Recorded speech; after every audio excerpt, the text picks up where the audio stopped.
السلام علیکم ورحمۃ اللہ وبرکاتہ۔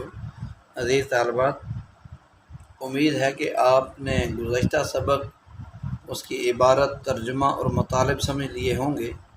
آج کا ہمارا سبق نمبر 9 ابو داؤد شریف جلد ثانی باب الذبیحۃ بالمروہ، اس کی دوسری حدیث جو کہ یہاں سے شروع ہوتی ہے۔ وبی قال حدثنا مسددان عبد الواحد ابن زیاد و حماد المعنی واحد حدثاہم، یہاں سے ہم انشاءاللہ شروع کریں گے۔ پہلے نیت کرنی ہے، یا اللہ میں آپ کو راضی اور خوش کرنے کے لیے آپ علیہ السلام کی احادیث مبارکہ سیکھ رہی ہوں تاکہ میری اصلاح اور تربیت ہو جائے، اور اللہ تعالیٰ مجھے حضور صلی اللہ علیہ وسلم، صحابہ کرام، صحابیات، ازواج مطہرات والا ایمان، یقین، علم، عمل، اخلاص، اخلاق اور صفات نصیب فرما دے۔ انشاءاللہ جو سیکھوں گی اس پر عمل کروں گی، پوری دنیا تک پہنچاؤں گی۔ دیکھیں، عمل کا قطرہ علم کے سمندر سے بہتر ہے۔ ہمارا یہ سیکھنا صرف کتابوں کو سمجھنے کے لیے نہیں، معلومات میں اضافے کے لیے نہیں، بلکہ معمولات میں اضافے کے لیے ہے۔ علم میں ترقی کے لیے نہیں ہے، بلکہ علم کی ترقی کے ساتھ عمل کی ترقی کے لیے ہے۔ دنیا کے امتحانات کے لیے نہیں ہے، بلکہ قبر اور حشر کے امتحانات، جس کا پیپر دنیا میں آؤٹ ہو چکا ہے۔ قبر کے 3 سوال، من ربک من نبیک ما دینک، اور جو قیامت کے 4 سوال ہیں ان کے بارے میں یہ پیپر آؤٹ ہوا ہے۔ تو اس امتحان کی تیاری کے لیے ہم یہ سیکھ رہے ہیں۔ اس سے مقصود یہ ہے کہ ہمیں اللہ کی ذات عالی کے ساتھ ایسا کامل درجے کا تعلق بن جائے کہ جب جہاں جو چاہیں اللہ سے لینے والے بن جائیں۔ اور دوسرا یہ کہ اپنے آپ کو اللہ کے ہاں روزانہ کم از کم 2-4 جو ہے یا 6 رکعت 2-3 مرتبہ صلاۃ الحاجہ پڑھ کے اللہ سے مانگنا، یا اللہ قرآن حدیث اور دین اسلام کو سیکھنے سمجھنے، اس پر عمل کرنے، پوری دنیا تک پہنچانے کے لیے مجھے ایسے ہی قبول فرما جیسے آپ علیہ السلام صحابہ کو قبول فرمایا۔ اللہ تعالی ہمارے لیے سیکھنا سمجھنا، عمل کرنا، دوسروں تک پہنچانا آسان فرمائے۔ اب باقاعدہ سبق شروع کرتے ہیں۔ پہلی حدیث وبی قال حدثنا مسدد ان عبد الواحد بن زیاد وحماد المان واحد حدثاهم عن عاصم عن الشعبي عن محمد بن صفوان بن محمد قال أصدت إرنبين فذبحتهما بمروة فسألت رسول الله صلى الله عليه وسلم عنهما فأمرني بأكلهما، او كما قال رضی اللہ عنہ۔ حضرت محمد میں صفوان یا صفوان بن محمد سے روایت ہے، وہ فرماتے ہیں کہ میں نے 2 خرگوش شکار کیے، پھر میں نے ان دونوں کو ذبح کیا دھاری دار پتھر کے ساتھ۔ پھر میں نے رسول پاک علیہ السلام سے ان دونوں کے بارے میں پوچھا تو نبی علیہ السلام نے مجھے ان کے کھانے کا حکم دیا۔ اس حدیث سے یہ معلوم ہوا کہ جانور کو کسی تیز چیز کے ساتھ، تیز پتھر ہو، کوئی لکڑ ٹوٹی ہوئی، اس کا کنارہ تیز نوکدار ہو تو اس کے ساتھ بھی ذبح کیا جا سکتا ہے۔ دھاری دار آلے کے ساتھ جو ہے ذبح کر دیا، یہ شرط ہے۔ تو یہ دھاری دار پتھر کے ساتھ ذبح کرنا، خرگوش کی اجازت دینا، یہ جواز کی علامت ہے۔ آگے اگلی حدیث وبی قال حدثنا قتيبة بن سعيد قال حدثنا يعقوب بن زيد بن اسلم عن طائب بن يسار عن رجل من بني حارثة انه كان يرعى الخطب بشعب من شعاب احد فاخذها الموت ولم يجد شيئا ينحرها به فأخذ وتيدا فوجأ به في لبتها حتى أهرق دمها ثم جاء إلى النبي صلى الله عليه وسلم فأخبره بذلك فأمره بأكلها كما قال رضی اللہ عنہ۔ حضرت عطا بن یسار سے روایت ہے، وہ بنی حارثہ کے ایک آدمی سے روایت کرتے ہیں کہ وہ آدمی کانا یرعا چروا رہا تھا لقحہ اونٹنی کو احد کی گھاٹیوں میں سے ایک گھاٹی پر۔ پھر اس اونٹنی کو اچانک موت آ گئی۔ اس آدمی کو کوئی چیز نہ ملی، ینحرھا کہ جس چیز کے ذریعے اس اونٹنی کو، ینحرھا بھی اس چیز کے ذریعے اس اونٹنی کو ذبح کرے۔ فاخذ وتیدا تو اس آدمی نے ایک کیل یعنی میخ لی، فوجأ به فی لبتها اور اس کو چبھو دیا، یعنی ایسے کر دیا اس اونٹنی کے سینے میں یہاں تک کہ اس کا خون بہا دیا۔ پھر وہ آدمی نبی علیہ السلام کی خدمت میں حاضر ہوئے اور نبی علیہ السلام کو اس قصہ کی خبر دی تو آپ علیہ السلام نے اس کو کھانے کا حکم دیا۔ آپ صلی اللہ علیہ وسلم نے کیل کے ذریعے ذبح کی گئی اونٹنی کے گوشت کو کھانے کا حکم دیا۔ یہ جو لفظ وطد ہے تو وطد اس کی جمع ہے اوتاد، ٹھیک ہے، جمع اوتاد ہے کیل میخ جس کی ایک کنارہ تیز نوکیلا ہوتا ہے۔ تو یہاں اس حدیث میں یہ شرط لگائی گئی کہ خون بہنا چاہیے، خون بہنا شرط ہے۔ اگر کسی جانور کا کسی بھی تیز دھاری دار چیز کے ساتھ خون بہا لیا گیا تو اس کا کھانا حلال ہے، کیونکہ فَأَمَرَهَا کے اندر یہی ارشاد ہے کہ نبی علیہ السلام نے حکم دیا بھی اکلیہ اس کے کھانے کا۔ اگلی جو ہے امریر الدم، اس حدیث میں جو ہے اگلی حدیث پڑھتے ہیں۔ عن عدی بن حاتم رضی اللہ عنہ قال قلت یا رسول اللہ ارأیت ان احدنا اصاب صیدا ولیس معه سکین ایذبح بالمربط وشقۃ العصا فقال امرر، اصل میں امرر ہے، ملا کر پڑھیں گے تو امرر الدم بما شئت واذکر اسم اللہ او کما قال رضی اللہ تعالی عنہما۔ حضرت عدی بن حاتم رضی اللہ عنہ سے روایت فرماتے ہیں کہ میں نے عرض کیا اے اللہ کے رسول ارأیت، آپ کیا فرماتے ہیں، آپ کا کیا خیال ہے، آپ کا کیا حکم ہے؟ تین طرح ترجمہ کر سکتے ہیں کہ ہم میں سے کوئی آدمی کسی شکار کو پالے اور اس کے پاس کوئی چھری وغیرہ نہ ہو تو کیا وہ تیز دھار والے پتھر اور لکڑی کے پھٹے ہوئے ٹوٹے ہوئے ٹکڑے کے ساتھ اس کو ذبح کر سکتا ہے؟ تو نبی صلی اللہ علیہ وسلم نے فرمایا امرر، امر کا صیغہ ہے کہ تم، امرر کا معنی ہوتا ہے بہا دینا، گزار دینا، تو تم خون بہا دو بما شئت، جس چیز کے ساتھ بھی تم چاہو، اور اللہ کا نام لے لیا کرو۔ تو اس حدیث سے پتہ چلا کہ دو کام، ایک خون کا بہا دینا اور ایک اللہ کا نام ذبح کرتے وقت اس کا خون بہاتے وقت لے لینا، یہ ہو گیا۔ دو شرطیں پائی گئی تو اس جانور کا کھانا بلا تردد بغیر کسی شک اور شبے کے حلال ہے، بغیر کسی شک و شبے کے کیا ہے؟ حلال ہے۔ اگلا باب ہے ہمارا باب ما جاء فی ذبیحۃ المتردیہ۔ متردیہ کہتے ہیں پہاڑوں کی بلندیوں سے نیچے کی طرف لڑک کر گر کر مرنے والا جانور، اس کو ذبح کرنے کے بارے میں یہ باب ہے۔ عن ابی الاشراء رضی اللہ عنہ عن ابی انہ قال یا رسول اللہ اما تکون الزکاة الا من اللبۃ او الحلق قال فقال رسول اللہ صلی اللہ علیہ وسلم لو طعنت فی فخذها لاجزأ عنك قال ابو داود لا يصلح هذا الا في المتردیۃ والمتوحش او کما قال النبی صلی اللہ علیہ وسلم۔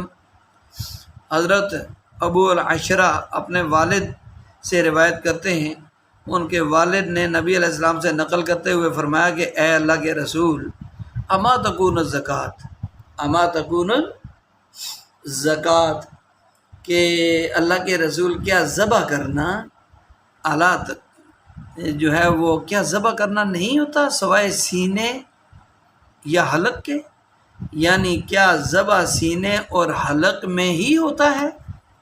قال، راوی کہتے ہیں رسول پاک علیہ السلام نے فرمایا لو طعنت فی فخذها، اگر تو تیر مار دے، نیزہ، اگر طعنت، اگر تو نیزہ مار دے اس جانور کے ران میں بھی تو یہ بھی تیرے طرف سے کیا ہوگا؟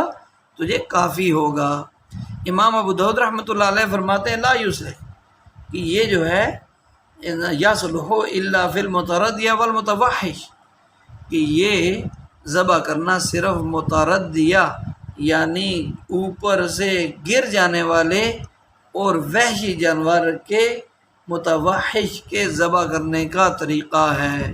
یعنی اس طریقے سے، چونکہ ذبح کرنے کے دو طریقے ہیں، ایک انسان کی حالت اختیاری، ذبح اختیاری، ایک حالت اضطراری، اس میں ذبح اضطراری ہے۔ دو صورتیں ہیں۔ ذبح اختیاری وہ ہے کہ جو جانور مانوس ہو گھر میں اپنے قبضے میں ہو، باندھا ہوا ہو، ہاتھوں میں موجود ہے، جس کو ہم بڑے اہتمام کے ساتھ رسیوں سے باندھ کر نیچے گرا کر پھر ذبح کرتے ہیں، تو یہ ذبح اختیاری ہے۔ اس کا تو اعلیٰ ذبح یعنی ذبح کرنے والی چیز جس سے ذبح کریں گے، اور محل ذبح یعنی جس جگہ سے جانور کو ذبح کریں گے وہ حلق اور لبہ یعنی سینہ متعین ہے۔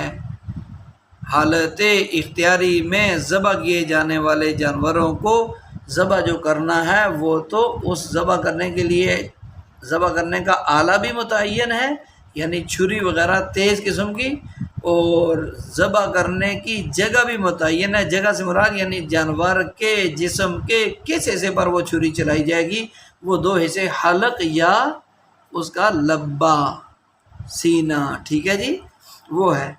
دوسری قسم ہے ذبح اضطراری، یہ غیر مقبوض جو قبضے میں نہ ہو، بگوڑا جانور، وحشی، یا کوئی اچانک پہاڑ سے گرا، اب تو وہ مرنے والا ہے، مرنے کی حالت میں ہے، اس کے لیے پھر جو ہے کیا ہوگا کہ اس کی حالت غیر ہو جانے والے جانور میں جو طریقہ اختیار کیا جاتا ہے اس کو کہتے ہیں ذبح اختیاری نہیں بلکہ اضطراری، مجبوری کے وقت، مجبوری کی حالت میں ذبح کرنا۔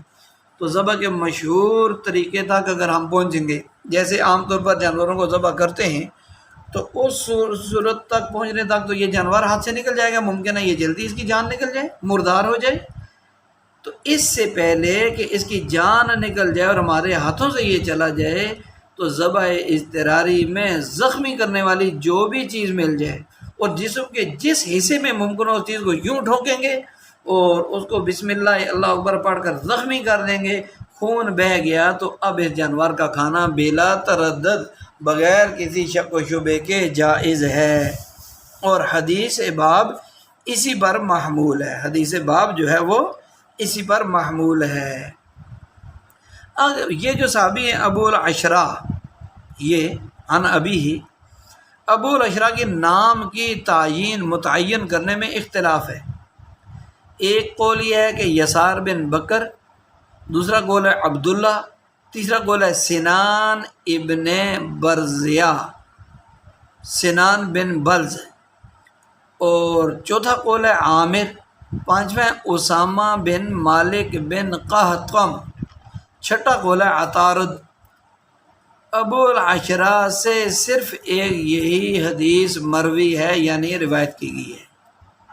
امام بخاری رحمۃ اللہ علیہ فرماتے ہیں کہ فی حدیث ہی و اسم ہی و سماع ہی من ابیہ نظر، کہ اس راوی کے حدیث میں، اس راوی کے نام میں اور اس کو اپنے والد سے حدیث سننے میں جو ہے وہ تسلی نہیں ہے، یہ زیر غور قابل غور چیز ہے۔ آگے جو فرمایا الا من اللبہ او الحلق، اس کا مطلب یہ کہ گردن کا وہ حصہ جو جانور کے سینے سے ملا ہوا ہوتا ہے، یہ نہر کے متعلق ہے، کیونکہ اونٹ کو تو نہر کیا جاتا ہے نا لبہ سے۔ حلق گردن کا وہ حصہ جو سر کی طرف ہو، یعنی سر کے بالکل قریب والا حصہ جہاں گائے، بکری، پرندوں کو ذبح کیا جاتا ہے۔ یہ سوال کرنا ذبح اختیاری کے متعلق تھا، کیونکہ یہ صورت بڑی واضح ہے، تو نبی علیہ السلام نے عمومی حکم دیتے ہوئے فرمایا کہ ذبح اضطراری کو بھی ساتھ بیان کر دیا۔ لو طعنت فی فخذها لأجزعنک، اگر تو نے اس کی ران میں نیزہ مار کر اس کو زخمی کر دیا تو یہ ذبح اضطراری کے طور پر تیری طرف سے کافی ہے، جانور حلال ہو چکا ہے، اس کو کھایا جا سکتا ہے۔ آگے امام ابو داؤد رحمۃ اللہ علیہ نے فرمایا کہ لا یصلح ھذا الا فی المتردیہ والمتوحش، یہ جو ہے اس کا یہ ذبح اضطراری پر محمول ہے۔ فرماتے متردیہ میں اس طرح کے مثلا بکری چھت سے گر گئی، جانور گڑھے یا کنویں میں گر گیا، کسی بلندی پہاڑ سے نیچے گرا، پرندہ پنکھے سے لگا اور یکدم نیچے آ پڑا، تو یہ اس طرح کے واقعات جو ہوتے ہیں اس میں اس جانور کے بچنے کی امید نہیں ہوتی، اور ہم عام جانوروں کی طرح اس کے لیے چھری اور یہ وہ چیزیں تیار کرنے میں لگ جائیں گے تو ممکن ہے کہ یہ جانور تڑپ کر مر جائے، مردار ہو جائے اور ہمارے ہاتھوں سے نکل جائے۔ تو اس لیے جو ہے قربانی کا جانور بعض کر بھاگ کر گاڑی سے چھلانگ لگا لیتا ہے۔ اب ذبح کرنے کا قاعدہ اور طریقہ ڈھونڈ لیں، اس اہتمام کرنے کی ضرورت نہیں ہے۔ یہ سارے متردیہ کے جانور ہیں، ان کو ذبح کرنا حالت اضطراری میں ہوگا، یعنی کہیں بھی زخمی کر دو اور خون بہہ جائے، البتہ زخمی کرتے ہوئے بسم اللہ اللہ اکبر کر دو تو یہ جانور حلال ہے۔ تو اب اس میں جو ہے وہ ذبح اضطراری چلے گی، چونکہ اضطرار کہتے ہیں مجبوری کو، یہ حالت مجبوری ہے، اس میں جو ہے اس کو ذبح کر سکتے ہیں۔ اور متوحی کا مفہوم، متوحی وہ وحشی جانور جو قابو میں نہ آتا ہو، تو یقیناً پھر شکاری کو ذبح اضطراری والا طریقہ ہی اختیار کرنا پڑتا ہے۔ تو یہ ہمارا جو ہے باب مکمل ہے، چونکہ اس باب کی ایک ہی حدیث تھی۔ اگلا باب ہے ہمارا فی المبالغۃ فی الذبح۔ اس باب میں اگلی جو حدیث ہے عن ابن عباس رضی اللہ عنہ وزاد ابن عیسیٰ و ابی ہریرہ رضی اللہ عنہ قال، یہ قال تثنیہ کا صیغہ ہے، دونوں نے فرمایا، ابن عباس اور ابو ہریرہ دو راوی ہیں۔ قال نہى رسول اللہ صلی اللہ علیہ وسلم عن شریطۃ الشیطان، زاد ابن عیسیٰ فی حدیثہ وہی التي تذبح فیقطع الجلد ولا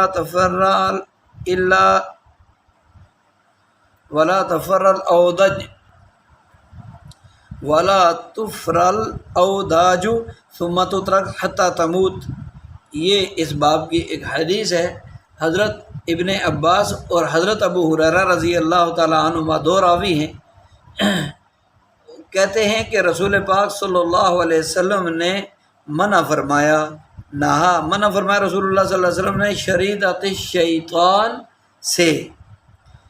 عیسیٰ راوی ابن عیسیٰ نے اپنی حدیث میں ان الفاظ کا اضافہ کیا، وہی التی تذبح، یعنی شریطۃ الشیطان کی تفصیل بتائی کہ شریطۃ الشیطان یہ وہ جانور ہے جس کو ذبح کیا جا رہا ہو، فیقطع الجلد، اس کی کھال کاٹ دی جائے ذبح کرتے وقت، ولا تفر الاوداج، اور لیکن رگیں نہ کٹیں، کھال کاٹ دی لیکن رگیں نہ کٹیں، ثم تترک، پھر کیا ہوا، پھر اسے چھوڑ دیا جائے، حتی تموت، یہاں تک کہ وہ تڑپ تڑپ کر مر جائے۔ تموت وہ مر جائے، مراد تڑپ کر مرنا ہے، ٹھیک ہے جی۔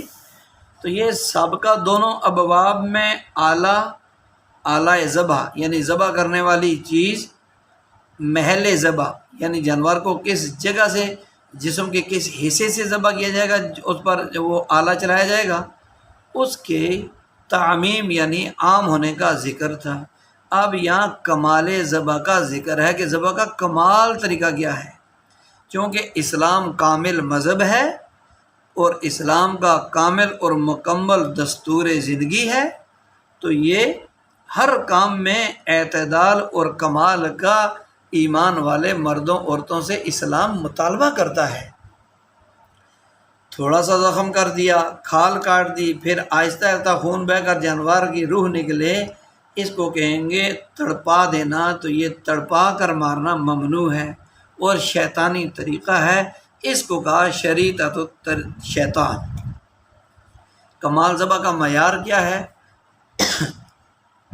کمال ذبح کا معیار سنتے ہیں، قدوری سے ہم پڑھتے سیکھتے آ رہے ہیں کہ 4 رگیں کٹ جانا یہ کامل ذبح کہلاتا ہے۔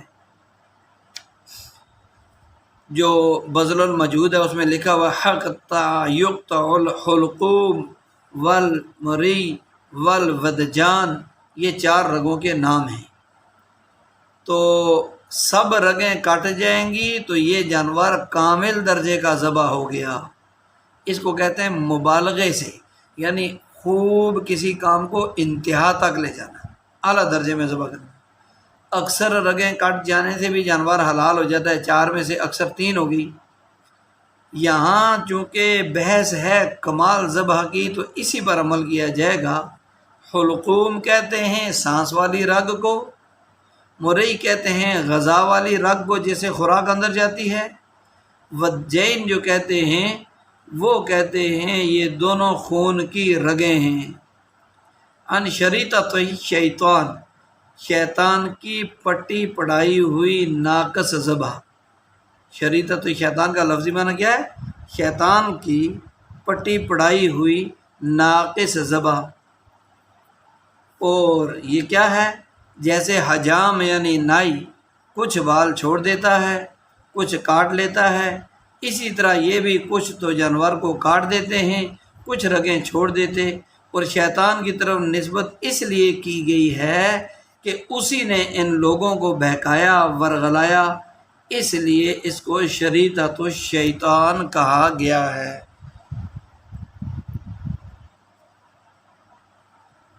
اگلی حدیث ہے وبی قال حدثنا قانبی قال اخبرنا ابن المبارک تحویل وحدثنا مصدق قال حدثنا وشیمن عن مجاہد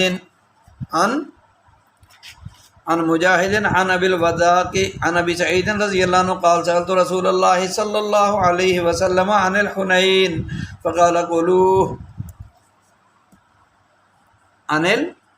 یہ ہا کا نقطہ مٹا ہوا ہے، اصل میں یہ جیم ہے، عن الجنین۔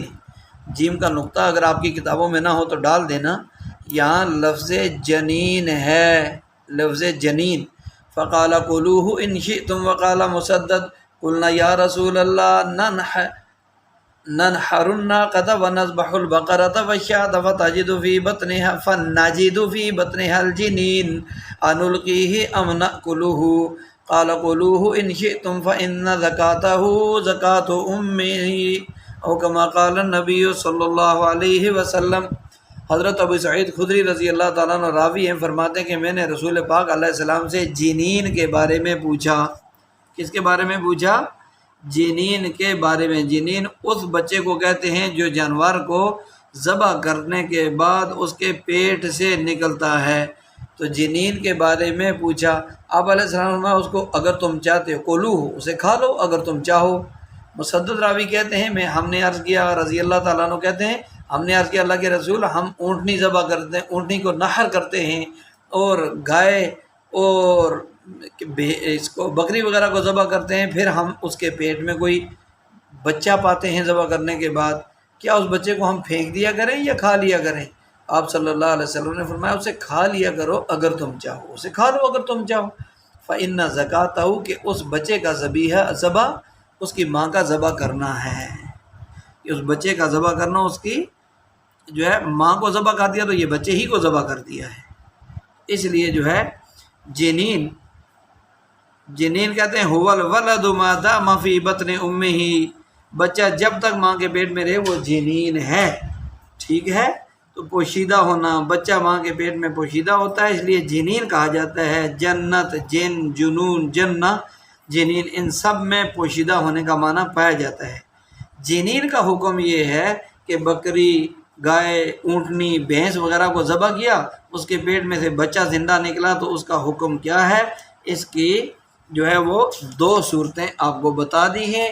ایک یہ ہے کہ وہ بچہ زندہ نکلا تو تمام ائمہ کا اتفاق ہے کہ اس کو ذبح کرنا ضروری، ذبح کے بغیر کھانا حلال نہیں ہوگا۔ وجہ اس کی ظاہر ہے کہ زندہ جانور چاہے چھوٹا ہو یا بڑا ہو وہ ذبح کرنے سے اور ذبح کرتے وقت اللہ کا نام لینے سے حلال ہوتا ہے۔ دوسری صورت یہ ہے کہ بچہ تامل خلقت ہو، یعنی اعضاء پورے ہیں، جسم پر بال ہیں لیکن ہے مردہ، تو ائمہ ثلاثہ اور صاحبین رحمہ اللہ کے نزدیک تو یہ بچہ بھی حلال ہے، کھانا چاہے تو کھا سکتے ہیں۔ دلیل ان کی یہ حدیث ہے کلو ان شئتم کلوہ ان شئتم۔ امام ابو حنیفہ رحمۃ اللہ علیہ کے نزدیک یہ حلال نہیں، اس کا کھانا جائز نہیں۔ ان کا دلیل سورہ مائدہ کی آیت نمبر 3 کہ میتہ مردار متحنقہ، یہ گلا گھونٹ کے مار گیا تو یہ اس کو حرام قرار دیا۔ وجہ استدلال اس آیت سے دلیل پکڑنے کی وجہ یہ ہے کہ ذبیحہ کے پیٹ سے نکلنے والا مردہ بچہ دو حال سے خالی نہیں، یا تو وہ اپنی ماں کے ذبح سے پہلے پیٹ میں مر چکا، یا اپنی ماں کے ذبح کے بعد سانس گھٹنے کی وجہ سے، رکنے کی وجہ سے مرا ہے۔ تو پہلی صورت میں میتہ کہلائے گا مردار، دوسری صورت میں متحنقہ کہلائے گا یعنی گلا گھونٹا ہوا۔ تو یہ دونوں صورتیں جو ہے صریحاً حرام ہیں، اس لیے اس کا کھانا بھی جائز نہیں ہے۔ اور تیسری صورت یہ ہے کہ بالاتفاق نہیں کھا سکتے جب بچہ ناقص الخلقت ہو، پورے اعضاء نہ بنے ہوں، جسم پر بال وغیرہ نہ ہوں۔ اللہ تعالی ہمیں نا حدیث کو سمجھنے، عمل کرنے، پوری دنیا تک پہنچانے کی توفیق اور قبولیت نصیب فرمائے۔ سبحان ربک رب العزت عما یصفون وسلام علی المرسلین والحمد للہ رب العالمین۔